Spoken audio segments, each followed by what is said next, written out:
Hello, hello, hello. Welcome to another episode of the GSMC Wrestling Laureate podcast brought to you by the GSMC Sports Network. I'm your host, Eric Rodriguez, here every Monday through Friday, 8 p.m. Pacific time, 11 p.m. Eastern time, here to talk about everything professional wrestling from AEW, WWE, to Stardom, to Ring of Honor, to TNA. We talk about it all here on the GSMC Sports Network. It is Thursday, guys. It is a beautiful Thursday. It is oh man, almost Friday. I know a lot of you guys are counting down the days to Friday. Me, I work on the weekends, so Friday ain't really no big deal to me. I usually count down to Saturdays, especially coming up. You're gonna have the new NFL season. It's gonna be, oh God, I can't wait. Tonight was actually a game between the Giants and the Jaguars. No, the Lions that I kind of wanted to watch. But yeah, let's go ahead and dig on into this. Right now, tonight you have we're gonna talk about our Thursday night wrestling preview in our second segment. First, we're going to start off with AEW talk. Then, after our Thursday night wrestling review, we're going to talk about recently Dave Bautista said in an interview that if he could play any superhero besides, what he's playing right now, Drax and all that, he wants to play Bane. Feels like he can play a pretty good Bane inside the not the MCU. No, not Capcom. Capcom is Street Fighter, I believe, right? Video games? No, a DC. Oh my God, I can't believe I didn't remember DC. To being brutally honest, I kind of feel like DC is, it lacks in terms of, trying to establish continuity inside of superhero movies. But, we're going to talk about some wrestlers that were in superhero movies. And then in our fourth segment, we're going to jump on into some way, way, way, way, way too early WWE Bash of Berlin predictions, what I think is going to happen, some of the matches that are going to be on there. And we're just going to, tear it up. And the fifth and final segment on every Thursday, we have our Thursday Superstar Spotlight. This week, we have the Ace of Spades, Shayna Baszler. So, yeah, we have a pretty great show for you today on tap. But before we get started, I want to remind you guys to use the tips and donations link at the GSMCpodcast.net. Shoot me your comments, questions, and concerns. Tell me what you like, tell me what you don't like. We get a number of questions from viewers like you that come in during the show. So to ensure that your question gets read on air in front of millions of people, I urge you guys to use the GSMC podcast.net link. Use the tips and donations, obviously. Anything is greatly appreciated. 1,010%. But mostly I just want to hear what you guys have to say about what we're talking about here in professional wrestling. Maybe name some of your favorite superhero movies. We'll dig on into that. If it has a wrestler in it. Because if we go too off tangent, if we have too much fun, then of course, it's gonna run out of time, and I'm like, yeah, I got this GSM. We gotta just talk about some good old fashioned wrestling. And remember, Superman Punch, that like and subscribe button to the show. Follow the show. Follow the GSMC Sports Network. Remember, at the GSMC Sports Network, we do love a lot of peace, love, and positivity, baby. 1,010%. Once again, the link is at the GSMCpodcast.net. All right, so here we go. We got AEW Dynamite. It's Wednesday. You know what that means. AEW Dynamite. It's coming fresh. Salem, North Carolina. I guess there's a hurricane that's heading toward there, and I guess it enabled the conglomerations Kyle O'Reilly and Mark Briscoe to travel to the AEW event. Of course, you had the trios match, but we'll get into that. Of course, AEW Dynamite always starts off with Maxwell Jacob Friedman, the best wrestler in the world. I'm better than you, and you know it. So we saw an AEW American Championship Eliminator match between him and Kyle Fletcher. Don Callis sat ringside, and he was talking about how Kyle Fletcher should separate business and pleasure, basically saying, why do you have to stick your neck out for someone who left the Don Callis family in Will Ospreay? You saw Will Ospreay looking on, and then it was a pretty good match. It was a great match, to be honest. I think, Kyle Fletcher definitely deserves a shot at MJF's title in the future, but right now I think it's the Bastard Pack. I think, I think he's the number one contender. So you saw in the middle of the match, you saw MJF disrespectively spit in the face of Kyle Fletcher. The biggest disrespect that you can do to a man to man, is just to spit a big I didn't want to say it, but a big loogie right in front of right in front of your eye, and dude, it got in his eye. You can tell the whole match. He was like, "Ah, I can't believe this just happened." Like, it was, it made for great TV. I thought it was pretty funny. I thought it was kind of cool. Definitely got the blood boiling a little bit. We got an AEW chant. People were saying, obviously AEW is where the best wrestle, and we got the AEW, AEW, and then once again Don Callis. I don't know why he's obsessed with this screwdriver, but he threw the screwdriver much like he did to Will Ospreay during the match, and Will Ospreay didn't want to use it against Swerve Strickland for the AEW World Heavyweight Championship. And much like Kyle Fletcher did, he did not want to use it against Maxwell Jacob Friedman.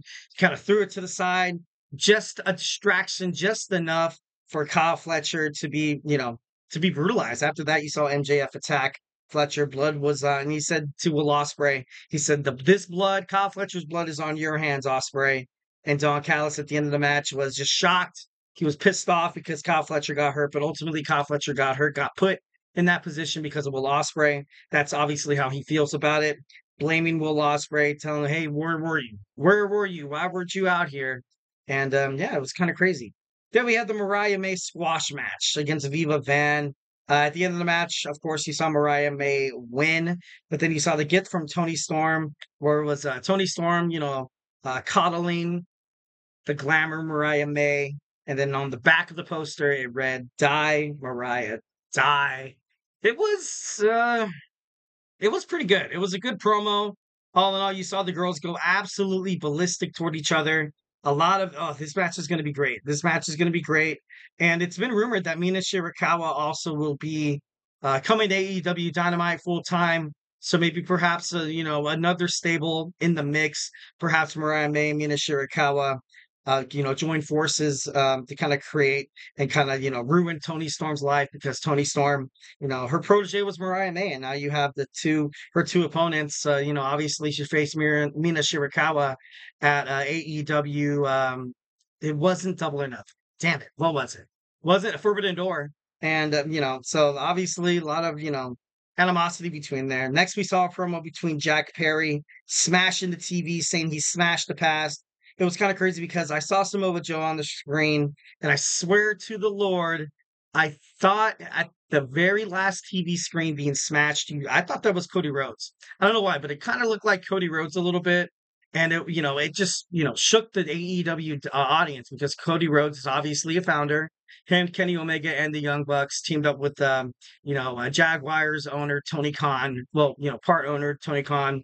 And, they established this, Turner Ted Turner Wrestling on TNT and TBS, and AEW Dynamite birth in 2019. It's about 5 years old. It's coming on its 5-year anniversary. Actually, I think it already passed. Already hit about 250 episodes, which is pretty cool. Honestly, that's a pretty huge, But Jack Perry, I feel like Jack Perry, you saw Darby Allin in a promo basically telling Jack Perry that you haven't really been on Dynamite ever since, the whole blood and guts thing. And, it's only been a week, maybe 2 weeks. But Darby Allin, he's trying to play head games, trying to play mind games, trying to get ahead of the scapegoat. But the scapegoat already kind of seems deranged to begin with. So, it's kind of crazy. And I guess I didn't really see this on my TV. I could have, passed it. But I think over on the East Coast, or on another television, kind of viewing or whatever, I think during the promo you randomly saw a Taco Bell commercial happen in the middle of it, and it, obviously it caused AEW, made them irate, that they were like, all right, like, you can't just. Well, the last time in sports you saw a Taco Bell commercial air in in an impromptu, fashion, is when Nikola Jokic was drafted by the Denver Nuggets. And he was drafted, obviously it's like, oh, the Denver Nuggets draft Nikola Jokic, Serbia, and then like all of a sudden it's like, come to get a chalupa, the Mexican pizza. Come get the styling box with your nacho fries and cinnamon twists, and wash it down with the Mountain Dew. Baja Blast. No, it's just, I don't know. It was just kind of funny. It was kind of crazy how that kind of all works out. But all in all, I don't think it ruined the promo too much. But at the same time, I was like, damn. Jack Perry, the scapegoat, loves himself some Taco Bell. Next, we saw Brian Keith against Katsuyori Shibata. Shibata was able to pick up the victory. Taz was escorted out of the announce booth, which kind of makes me think. I kind of get the feeling that just because you have Samoa Joe out, Katsuyori Shibata Hook, the returning Hook returned as well tonight. The Learning Tree attacked Shibata after the match.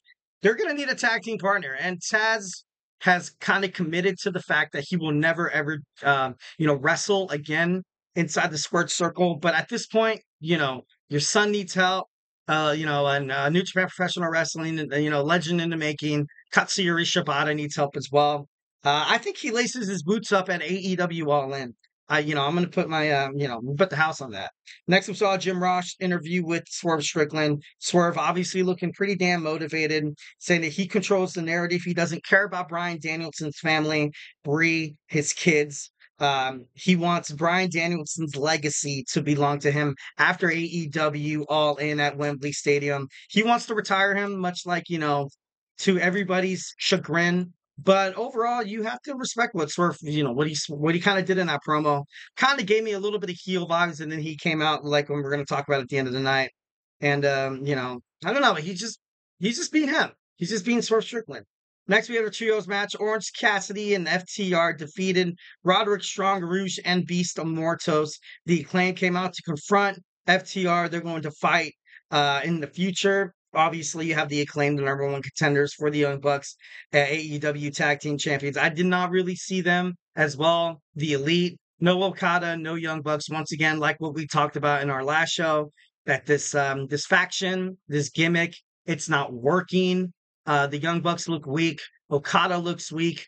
And, Jack Perry's probably the only person that's, kind of getting his. And, it's kind of a shame because all of them are great superstars. All of them are great superstars. They came with, with promising futures in AEW. And another ironic feature is that they all hold gold. They all hold gold. It's crazy. But it's just not working. I think Tony Khan should, wise up sooner rather than later. Next, you saw the CEO come out. She had her muscle Camille fighting in a 2-on-1 squash handicap match. You saw Britt Baker come out and tell the CEO when the hardships happen to Mercedes Moné, she runs, kind of giving some giving some feedback, kind of giving her some lashback over at what happened between her and WWE. In the main event, we saw Double J lose to Bryan Danielson's in an anything goes match. You saw Ricky Steamboat, the special guest referee. Well, kind of like the enforcer. We did have a real referee out there. You saw show respect at the end of the night. They shook hands. Obviously, Jeff Jarrett wants to get Bryan Danielson ready for AEW. The AEW World Heavyweight Championship match at AEW's All-In at Wembley Stadium against Swerve Strickland. And then you saw Swerve Strickland come out basically saying that, hey, honestly, you had a warm-up match, and I want to show you that I can warm up as well. I'm going to take on Wheeler Yuta next week on Dynamite. So, a lot of cool stuff. It was a great AEW Dynamite. I feel like it's hitting on all cylinders. And I think I read somewhere that they, in their age 19 to like 41 demographic, they hit about 650,000 viewers, which is impressive, which is actually pretty damn great. All right, guys. Well, hey, do not go anywhere. We're going to jump on into my Thursday night wrestling preview. We're going to jump into the world of Ring of Honor and the ring of TNA Impact. So, hey, do not go anywhere.